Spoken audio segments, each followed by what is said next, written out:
সাংবাদিক বন্ধুসকল আৰু লগতে আমাৰ আজি এইখন সংবাদ মেলত উপস্থিত থকা কেন্দ্ৰীয় কমিটি আক্ৰাছুৰ এডভাইজাৰ লগতে মোৰ চিৰাং জিলাৰ আক্ৰাছুৰ সভাপতি কেন্দ্ৰীয় কমিটি আক্ৰাছুৰ মোৰ বিষয়ববীয়া সংবাদ উদ্দেশ্যতা হ'ল যে আগন্তুক 2019 চন অর্থাৎ চলিত যেহেতু এমপি ইলেকশন 5 নং লোকসভা সমষ্টিত আমি পদু ছাত্র সংস্থাৰ বা আক্ৰাছুৰ পৰা আমি স্পষ্টভাৱে ক'ব বিচাৰিছোঁ যে নিৰ্দলীয় প্ৰাৰ্থী নৱকুমাৰ শৰণীয়াক আমি আক্ৰাছুৰ ফালৰ পৰা পূৰ্ণ সমৰ্থন আগবঢ়ালোঁ। কাৰণ ইয়াৰ মূলতে হ'ল বিটিচি অঞ্চলত যাতে শান্তি সমৃদ্ধি অটুট থাকক, যাতে কোনো ধৰণৰ অসুবিধাৰ সন্মুখীন হ'ব নালাগে। সেইকাৰণে মই ৰাইজক অনুৰোধ জনাওঁ যে ৰাইজক স্বতঃস্ফূৰ্তভাৱে হীৰা শৰণীয়া পদ দি জয়যুক্ত কৰি যাতে দিল্লীত পঠাব পাৰে, এইখিনিকে মই ৰাইজৰ ওচৰত অনুৰোধ জনালোঁ।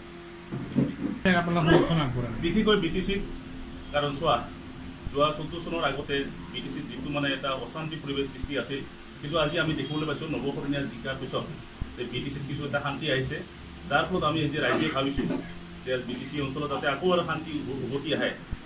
সেইকাৰণে আমি নৱশৰণীয়াক পুনৰাই আমি নিৰ্বাচিত কৰি উঠোৱাৰ কাৰণে আমি দিল্লীলৈ মানে প্ৰস্তুতি চলাইছোঁ। সেইকাৰণে আহ্বান জনাইছোঁ যাতে ৰাইজে স্বতঃস্ফূৰ্তভাৱে নৱশৰণীয়াক পদ দি জয়যুক্ত কৰি দিল্লীলৈ পঠোৱাৰ কাৰণে আমি ৰাইজক অনুৰোধ জনাইছোঁ। সাংবাদিক বন্ধুসকল, প্ৰথমতে আপোনালোকক নতুন বছৰৰ আৰু বিশ্বৰ শুভেচ্ছা জ্ঞাপন কৰিলোঁ। সদৌ ৰাজনৈতিক ছাত্ৰ সন্থাই সন্মিলিত জনগোষ্ঠী ঐক্য মঞ্চৰ প্ৰতিষ্ঠাৰ পৰা জড়িত হৈ আছে আৰু যেহেতু মই আক্ৰাছুৰ সভাপতি থকাৰ সময়তো সন্মিলিত জনগোষ্ঠী ঐক্য মঞ্চৰ প্ৰতিষ্ঠাপক সভাপতি হিচাপে আছিলোঁ। মূলতে হ'ল বিটিডিৰ যি অশান্তি ভৰা এক অঞ্চল, সেই অঞ্চলত ইয়াৰ বিটিডিত থকা সকলোবোৰ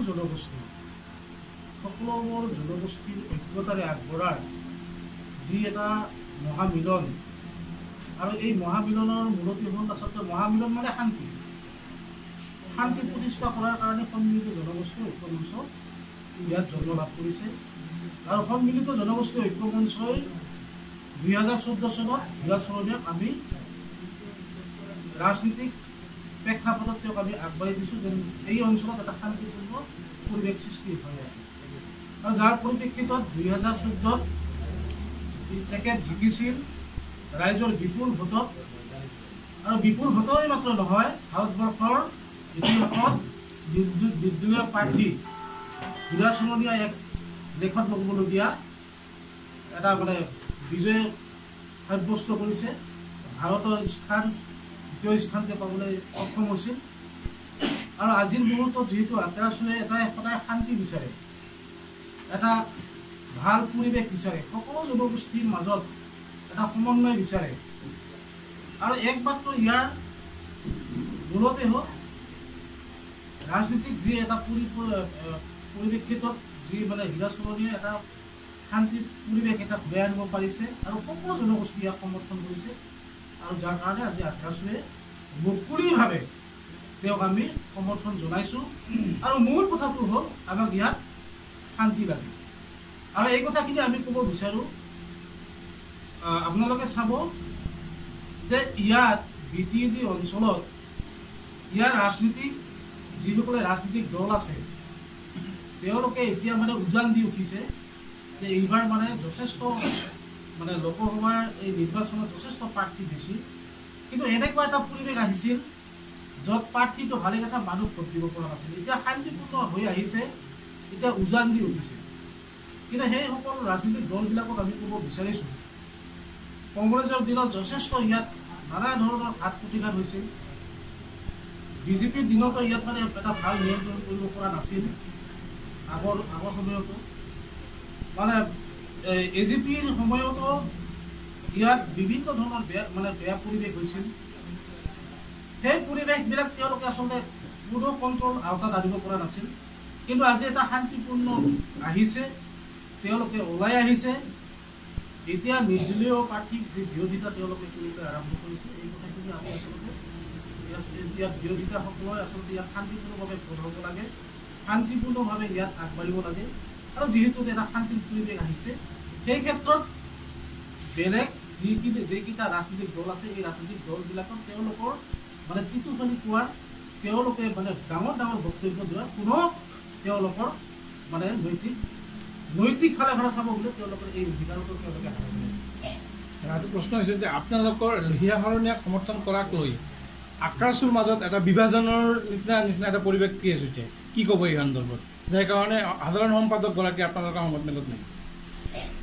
নহয়, ইয়াত আচলতে ইয়াত বিৰোধ নহয়, এইটো ৰাইজৰ এক আপোনালোকে নিশ্চিত জানে আক্ৰাছুৰ মাজত কোনো ইয়াত বিৰোধ প্ৰতিক্ৰিয়া নহয়। তেওঁ হয়তো কিবা কাৰণত আজি আহিব পৰা নাই, আমাক জনাইছিল যে তেওঁ কিবা কাৰণতে আহিব পৰা নাই, কিন্তু এইটো কথা নহয় যে আমাৰ মাজত বিৰোধ আছে। আৰু আক্ৰাছু আগৰ পৰাও বিৰোধ নাছিল আৰু অনাগত দিনতো বিৰোধ নাছিল। এইটো ৰাইজৰ, এইটো অকল আক্ৰাছুৱে মাত্ৰ, এইটো ৰাইজৰ এটা মানে দাবী। আৰু সন্মিলিত জনগোষ্ঠী ঐক্য মঞ্চ আচলতে ইয়াৰ কোনো এটা সংগঠন নহয়, এইটো ৰাইজৰ বিপুল দাবী। আৰু চাব আপোনালোকে ইয়াত সকলো জনগোষ্ঠী একত্ৰিতভাৱে আগবাঢ়িব, এইটো ৰাইজৰ দাবী। ইয়াত কাৰো ব্যক্তিগত বা কোনো এটা সংগঠন নিজা এটা সংগঠনৰ এইটো সৃষ্টি নহয়, এইটো সকলো সংগঠনৰ, এইটো সকলো ৰাইজৰ এক দাবী। আৰু ইয়াত আমাৰ মাজত বিৰোধ প্ৰতিক্ৰিয়া তেনেকুৱা নহয়।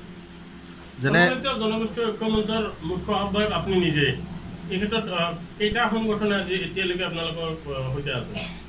নহয়, আচলতে সন্মিলিত জনগোষ্ঠীয় ঐক্য মঞ্চৰ এইবাৰ মুখ্য আহ্বায়ক হিচাপে যদিও মোক দায়িত্ব দিছিল, মই যিহেতু এটা সংগঠনত জড়িত হৈ আছোঁ, আচলতে সকলোৰে সমমৰ্যাদা দিয়া আছে প্ৰতিটো সংগঠনত।